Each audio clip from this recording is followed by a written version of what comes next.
Bueno, mi nombre es Ángel Sánchez, soy médico de familia y médico jefe del Centro de Salud Mental Comunitario de Caraballo. El tema eh, es rol del médico de familia en los centros de salud mental comunitarios. Pero para adentrarnos en el tema de cuál es el rol dentro de los centros de salud mental comunitarios, debemos pensar un poco en cuál es el origen de estos centros, ¿no? Cómo es que surgen y en qué contextos se encuentran. Para entender un poco de qué va la reforma de salud mental en el Perú. Es por ello que tenemos que pensar un poco en los antecedentes de esta reforma y lo que significa, ¿no?, la transición de el modelo hospitalario manicomial a un modelo que se centra netamente en la comunidad y que trabaja en red, en la atención primaria de salud. Y hablando justamente de los antecedentes o de unos hitos históricos muy importantes, son, por ejemplo, la experiencia en Italia con el doctor Franco Basaglia y la promulgación de la Ley 180, que pasaremos a comentar posteriormente. Pero esta es una frase muy importante que deja el doctor Basaglia en uno de sus compilados de conferencias que se titula La condena de ser loco y pobre, ¿no? Y nos dice que creo que una de las principales prevenciones de la locura y de la enfermedad mental es la lucha contra la miseria. Y es importante resaltar porque lo que en esto aquí se refiere a que el trabajo sobre la salud mental es un trabajo que excede a- al sector salud, sino es un trabajo que debe ser horizontal y transversal en todos los ministerios y se debe promover desde cualquier espacio. Y es importante tener en cuenta eso porque nos va a también dar la idea de cómo construir ese rol del médico de familia en un centro de salud mental.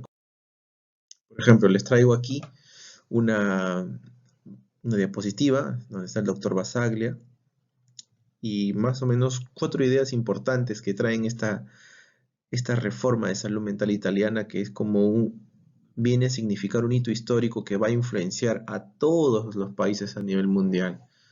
Y en ello podemos encontrar una de las primeras ideas es que prohíbe la construcción de nuevos hospitales psiquiátricos y la internación en ellos de nuevos pacientes.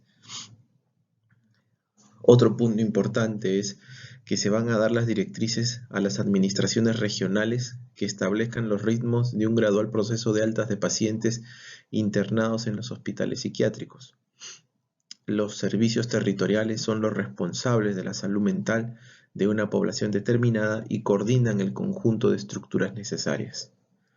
Es abolido el estatuto de peligrosidad social del enfermo mental, la tutela jurídica, la internación y el tratamiento forzoso. Entonces, él ya deja en claro prácticamente se prohíbe las construcciones de nuevos hospitales que, que cumplan esa función manicomial, pero además ya comienza un proceso de desinstitucionalización.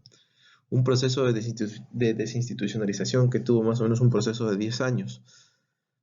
Pero al ocurrir esto, tiene que surgir una nueva institución, un nuevo actor tiene que aparecer para mediar todo esto y se crean los centros de salud mental comunitarios. En el caso de Italia, los centros de salud mental, que son instituciones como el mismo Basaglia lo define, son instituciones flexibles y que van a sentarse en la comunidad.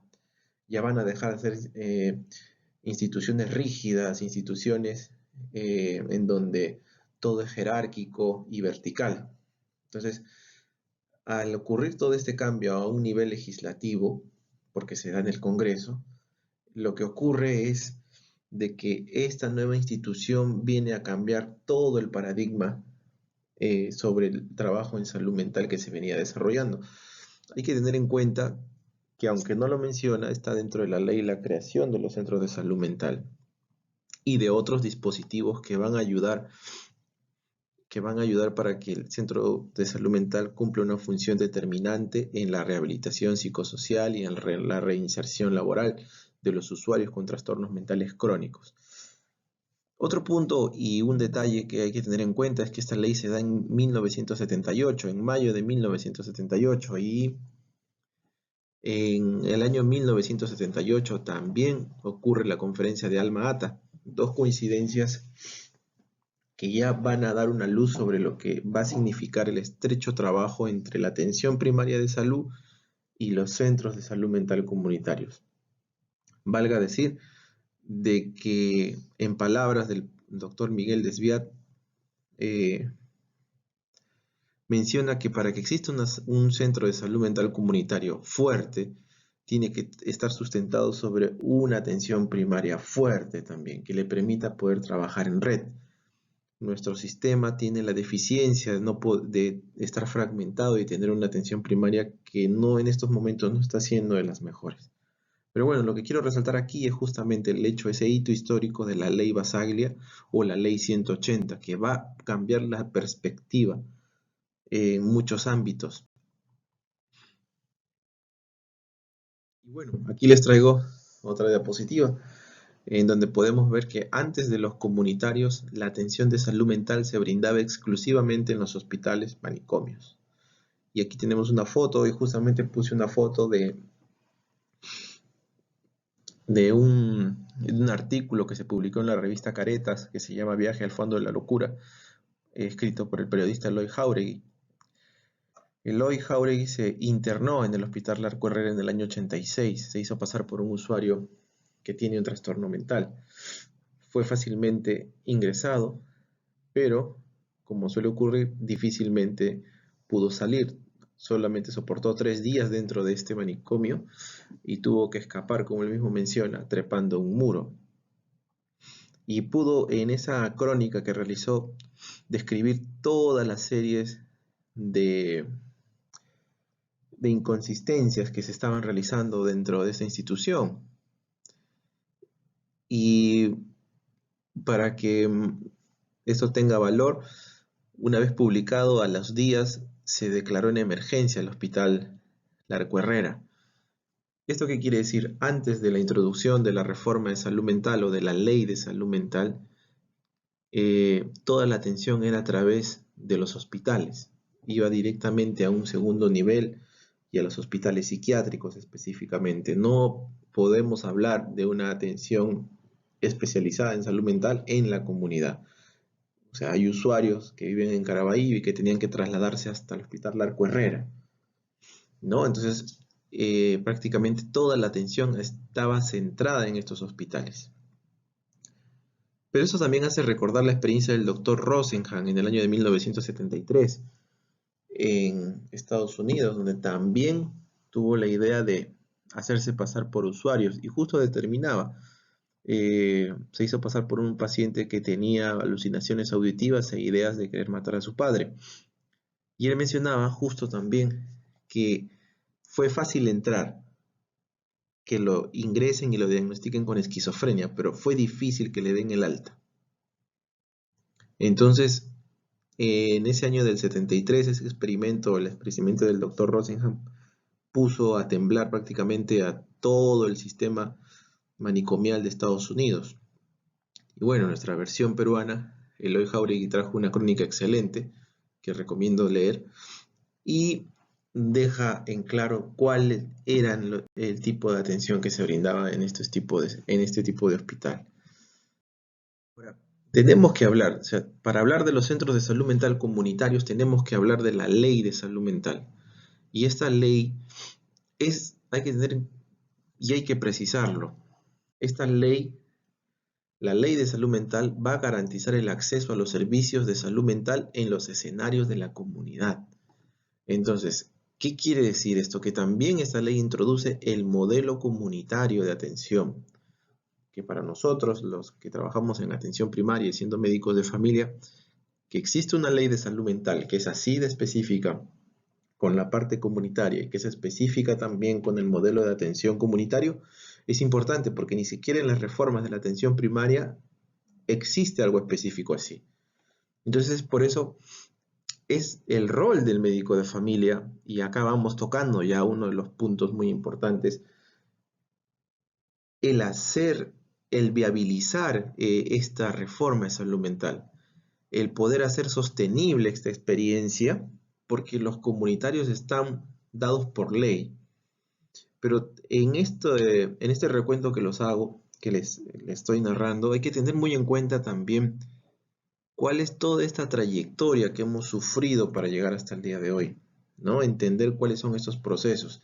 Esta ley prácticamente es una ley que produce ya una transición de un modelo hospitalario manicomial a un modelo comunitario. Entonces ya prácticamente estamos pasando de algo vertical a algo horizontal. Y estamos pasando se están generando cambios que no estamos percibiendo. El Centro de Salud Mental Comunitario es una institución que nos, es una institución que nos permite entender que, que podemos visualizarla dentro de este contexto, porque si no ponemos al Centro de Salud Mental Comunitario en un contexto determinado, podemos cometer el error de pensar que es un centro de salud normal, pero responde a una problemática específica, ¿no? Una problemática también del derecho de las personas con trastornos de salud mental, de las personas con discapacidad mental, de, de cumplir con el derecho al acceso a estos servicios que antes no eran posibles. Entonces hay que tener muy en cuenta esta ley. Y esta ley nos dice, ¿no? La presente ley tiene por objeto establecer el marco legal para garantizar el acceso a los servicios de promoción, prevención, tratamiento y rehabilitación de la salud mental como condiciones para el pleno ejercicio del derecho a la salud y el bienestar de la persona, de la familia y la comunidad. Y este punto es importante. La atención de salud mental considera el modelo de atención comunitaria, así como el respeto ineludible a los derechos humanos y dignidad de las personas, sin discriminación, abordaje intercultural que erradique la estigmatización de las personas con problemas en su salud mental. Entonces nos trae dos cosas muy interesantes. Nos trae estos centros que van a tener un modelo de atención comunitario. Y bueno, vamos a continuar. Si podemos observar este gráfico, encontramos que el centro de salud mental comunitario se encuentra en medio de los centros de salud, ¿sí? Y específicamente ponen 4 centros de salud. Tenemos que también se encuentra, y si vemos este círculo, porque nos habla de que el centro de salud está dentro de la atención primaria y está trabajando en red con estos centros de salud que suponemos que según la norma técnica debe tener sus 100.000 habitantes. Pero este centro de salud mental que está establecido dentro de la atención primaria tiene que coordinar con el hospital general de su jurisdicción. Por ejemplo, en Caraballo debería coordinar con el hospital Sergio Bernales, Coyique. También pudiera hacerlo con Cayetano Heredia. Pero ¿por qué es importante tener en cuenta? Tenemos un escenario aquí de atención primaria en donde los centros de salud mental deben trabajar conjuntamente con estos centros, quienes van a derivar a los usuarios al centro de salud mental comunitario. Y si hubiera ahora una urgencia o la necesidad de poder realizar una referencia a un centro de mayor nivel de complejidad como los hospitales generales, la ley remarca que ahora los hospitales generales deben tener una unidad de hospitalización de salud mental y de adicciones. ¿Y por qué nos marca esto? Ahí hay que entenderlo. Es porque ya no vamos a hacer las referencias desde el comunitario a los hospitales tradicionales como Noguchi, como Larco Herrera, Valdizán. No, estamos hablando de que se va a mejorar el acceso a nivel de los hospitales generales con estas unidades, que van a tener una estancia corta de duración y que nuevamente regresan a la comunidad. Pero ¿qué más podemos apreciar en este gráfico? Los centros de salud mental comunitarios se apoyan sobre la base de que tienen unos dispositivos de apoyo, que son los hogares protegidos o residencias protegidas, tenemos los centros de rehabilitación psicosocial y los centros de rehabilitación laboral, con los que también debemos coordinar y deben estar en nuestro territorio. Actualmente en Caraballo existen 2 hogares protegidos, uno de varones y uno de mujeres, en los cuales, si entendemos la lógica de la ley de salud mental, nos está hablando de un proceso de desinstitucionalización, y esto quiero detenerme para poder explicarlo. La ley nos habla de que debe existir un centro de salud mental comunitario, nos habla de la existencia ahora de los hospitales generales con estas nuevas unidades, nos habla de los hogares protegidos, de estos centros de rehabilitación psicosocial y laboral. ¿Por qué? Y pongo un ejemplo aquí. Los hogares protegidos van a ser para usuarios con un trastorno mental crónico severo, por ejemplo, como la esquizofrenia, pero que no cuenten con un soporte familiar, un soporte económico y que necesiten ser trasladados a estos hogares protegidos. Por ejemplo, ya se inició el proceso de desinstitucionalización. Pacientes de los hospitales tradicionales ya están iniciando el proceso para ser trasladados a los hogares protegidos, porque entendemos que ya se está comenzando a desinstitucionalizar. Pero además, si tenemos casos nuevos de la comunidad, van a ir al hospital general y del hospital general van a regresar al centro de salud mental comunitario. Y también vamos a poder trabajar en los centros de rehabilitación psicosocial y los centros de rehabilitación laboral. Estos dos centros de aquí, la rehabilitación psicosocial y rehabilitación laboral, aunque están en la ley, hoy por hoy no están todavía existiendo en el Perú.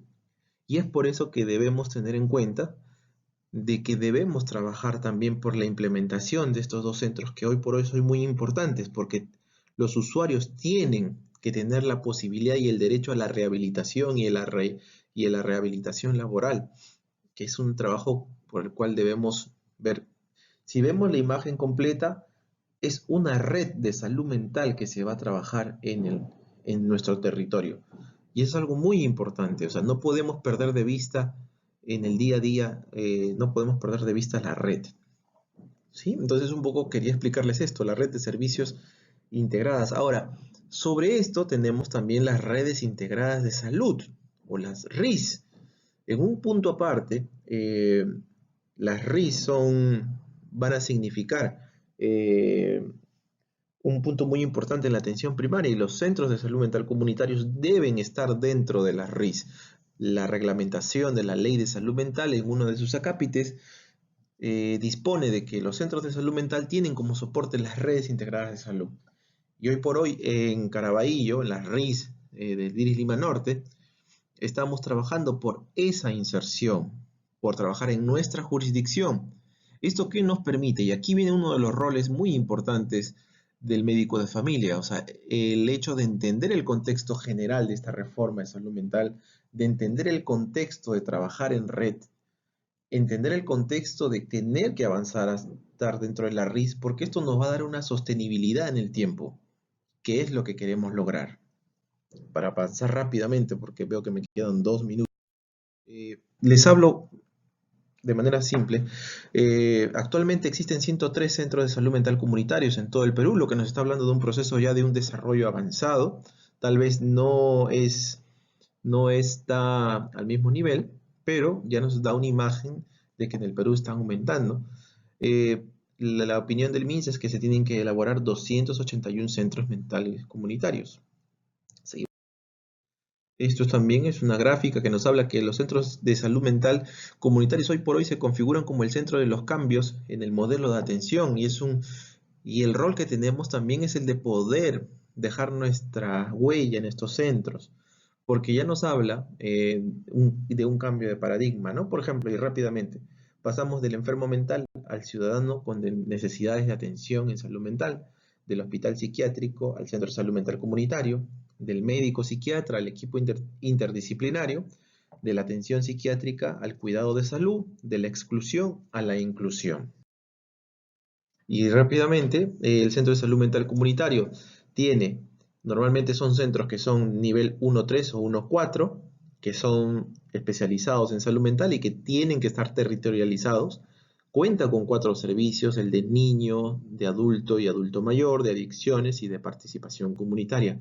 El médico de familia se va a encontrar ubicado en el servicio de adultos y de adulto mayor y en el servicio de participación comunitaria. Es un servicio muy importante porque es el que va a trabajar y va a llevar a cabo la abogacía y esta tarea de construir esta red de salud mental, ¿no? Por ejemplo, en Caraballo existen 13 centros de salud y debemos coordinar y trabajar en esa red con los centros de salud. Debemos trabajar en coordinar con las ONGs, con la municipalidad, con la organización con las organizaciones civiles, eh, y también debemos trabajar ampliamente en construir esta red. Hoy por hoy en Caraballo existe una mesa intersectorial de salud mental que se está proyectando a cumplir en este año de la transformación en una red que nos permita también un trabajo sostenible. Algo muy importante es también la cartera de servicios que se brinda, ¿no? Seguimiento, soporte comunitario, rehabilitación comunitaria, asesoramiento grupal, visita domiciliaria, movilización para la acción comunitaria que está dentro del servicio de participación comunitaria. Es muy importante generar la participación social, generar la participación de nuestros usuarios en que también se pueda promover el respeto a sus derechos. Asesoramiento familiar, psicoeducación, las consultas de psiquiatría, de médico de familia, de enfermería, de psicología, la detección precoz. Y aquí rápidamente podemos ver de que en el Centro de Salud Mental Comunitario sí se cumplen los atributos de la atención primaria y específicamente el atributo de la longitudinalidad, la integralidad y la coordinación. Y resalto mucho este atributo de longitudinalidad. Nosotros tenemos el rol de poder construir justamente sobre la base de esta longitudinalidad que nos permite este trabajo de construir, ¿no?, nuestras listas de pacientes, un poco para poder aprovechar esta flexibilidad que tienen los centros de salud mental comunitarios que no vamos a encontrar en ningún otro centro de salud del país. Y creo que es una oportunidad muy importante para los médicos de familia el poder tener una visión, más que todo el rol de ir construyendo sobre la base de los atributos de la atención primaria de salud que nos permita trabajar. Algo muy importante es, por ejemplo, más del 70% de usuarios con trastorno mental crónico padecen de obesidad y sobrepeso.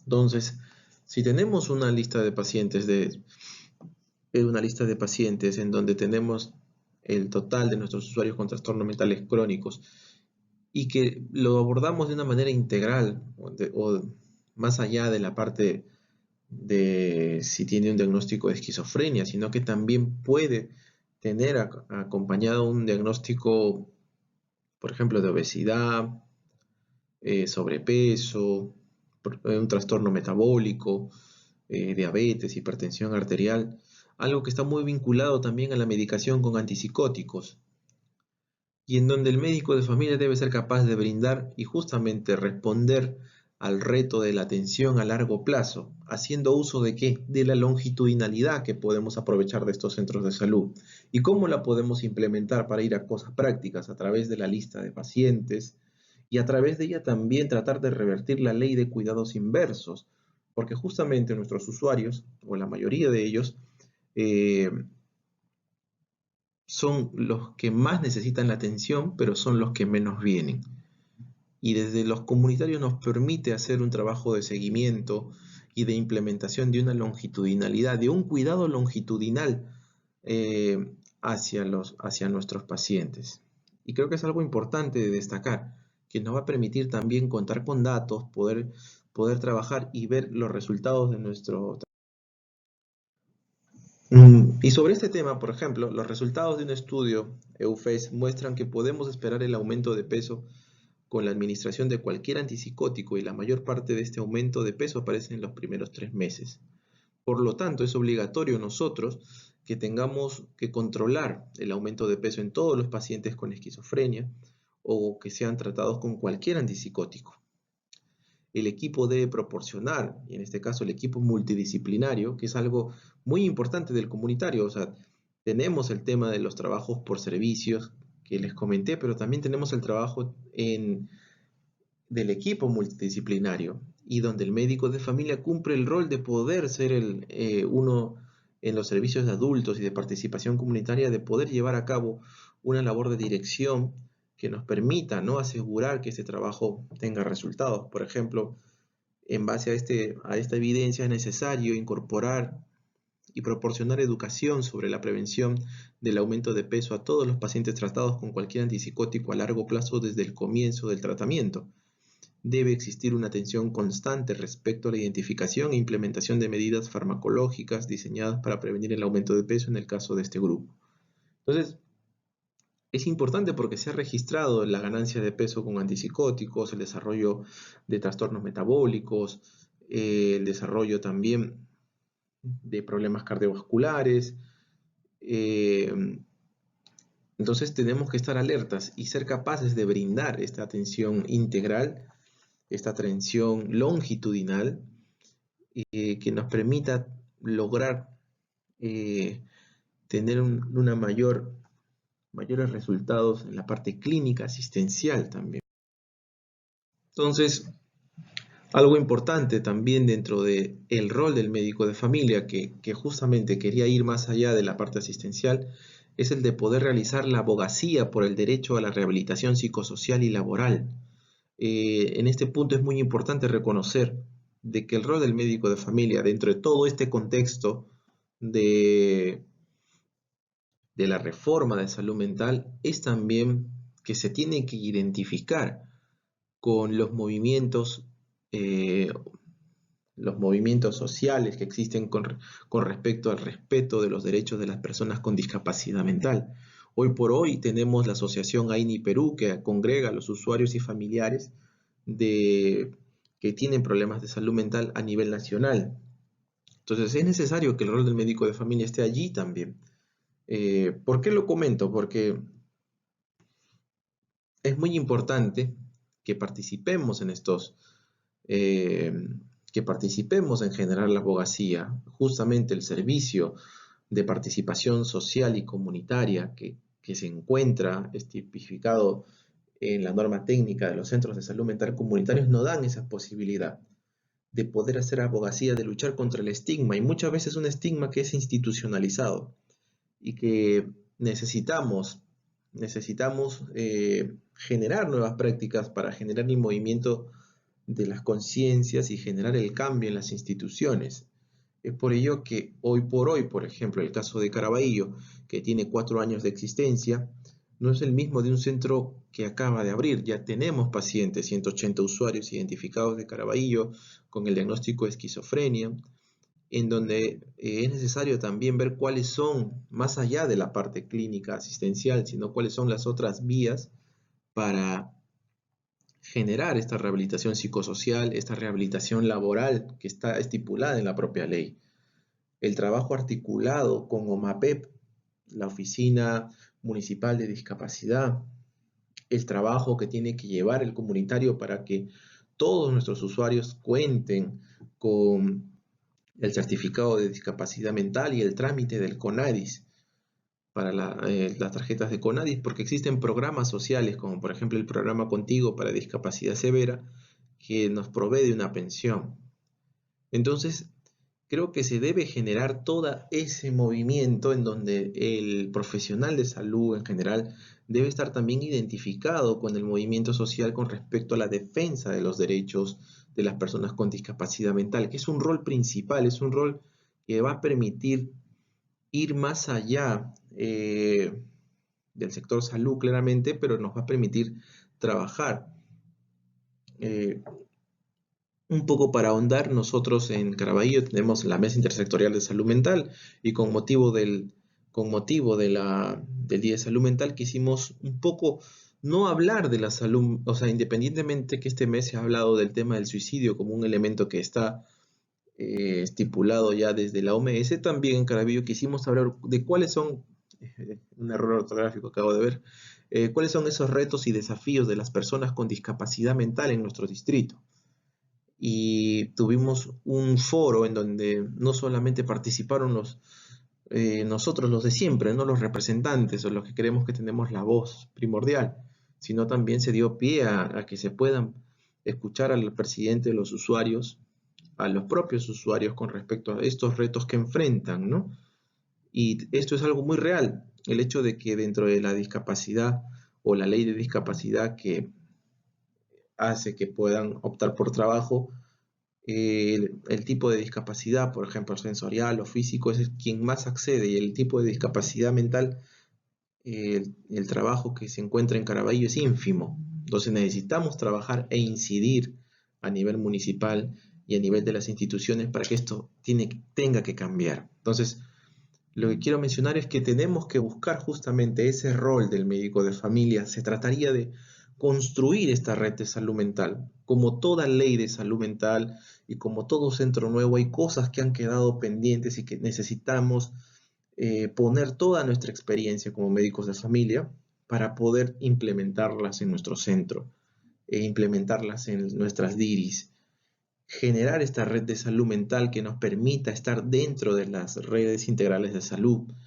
que nos permita tener una sostenibilidad. Tenemos que generar también el desarrollo de este modelo comunitario, pero que tenga estos acápites o estos atributos de los cuales conocemos, como la longitudinalidad, la integralidad eh, y la coordinación, que nosotros también podemos brindar esa parte, ¿no? El cuidado longitudinal que debe existir dentro de los equipos multidisciplinarios o interdisciplinarios.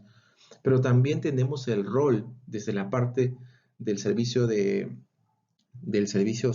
participación comunitaria y social, que nos va a permitir justo eso también, identificarnos con estos movimientos y con esta lucha por los derechos, que va a permitir también lograr y conquistar éxitos más grandes.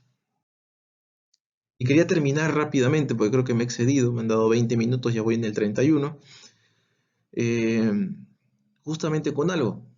Normalmente el modelo comunitario que estamos recibiendo, que es muy interesante, es el modelo comunitario que tenemos, que nos viene con la transferencia de conocimiento mediante convenios de la Fundación Manantial sobre el modelo comunitario, pero les quería recordar que también tenemos un modelo comunitario propio de nuestro país, que tiene una base de un conocimiento ancestral, que tiene una base y un asidero sobre instituciones que permitieron la grandeza de nuestra cultura incaica, por ejemplo, el Aini, la Minca, el Tincuy, conceptos que han permitido el desarrollo, ¿no? Y justamente tenemos a Manuel Núñez Butrón como uno de los fundadores o uno de los precursores de la atención primaria de un modelo comunitario que tiene sus orígenes en el sur peruano. Y justamente termino con esto, ¿no? Con esta frase de somos indios, no somos de América. El Inca expulsado del Tahuantinsuyo se ha replegado a la célula donde espera. Y me refiero a esto porque tenemos un conocimiento ancestral desde el propio Núñez Butrón que le permitió plantear en su época una innovación con respecto a un modelo de atención, los promotores de salud o, en este caso, la Brigada Ricciari, ampliamente conocida, ¿sí? Y creo que justamente es eso, volver un poco a estudiar y sistematizar estos modelos que surgieron en nuestro país para poder también entablar un diálogo horizontal y tener un diálogo de intercambio con cualquier otro modelo que podamos recibir y que tengamos también tener en cuenta justamente estos rastros del modelo comunitario. Espero haber un poco dejado, espero haber que mi exposición les ayude a tener una idea de cuál es nuestro rol, y también espero que las preguntas nos ayudarán a poder responder cosas más específicas. Muchas gracias. Esto ha sido todo